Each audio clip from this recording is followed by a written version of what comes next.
नाशिकमध्ये सध्या उन्हाचा पारा 40 पार गेल्याने असह्य उकाड्याचा नाशिककरांना त्रास जो आहे तो सहन करावा लागतोय। दरम्यान या वाढत्या उन्हामुळे नाशिक शहरातील रस्ते दुपारच्या वेळी निर्मनुष्य असल्याचं आपल्याला पाहायला मिळतंय।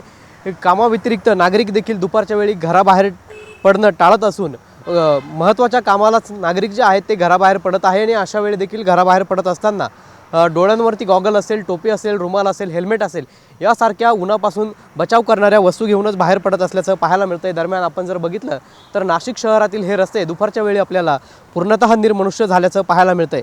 एप्रिलच्या शेवटच्या आठवड्यात उष्णतेची लाट ही कायम असून आपल्याला दुपारच्या वेळी नाशिक शहरातील हे रस्ते ओस पडल्याचं पाहायला मिळतंय। दरम्यान हवामान विभागानं देखील नाशिकसह उत्तर महाराष्ट्रात पुढील काही दिवस उष्णतेची लाट कायम असू शकते अशा पद्धतीचा अंदाज वर्तवलेला आहे। त्यामुळे प्रशासनाच्या माध्यमातून देखील नागरिकांना अति उन्हामध्ये बाहेर पडू नये अशा पद्धतीचं आवाहन करण्यात आलेलं आहे। कॅमेरा पर्सन आकाश ओलेसह पवन येवले, TV9 मराठी, नाशिक।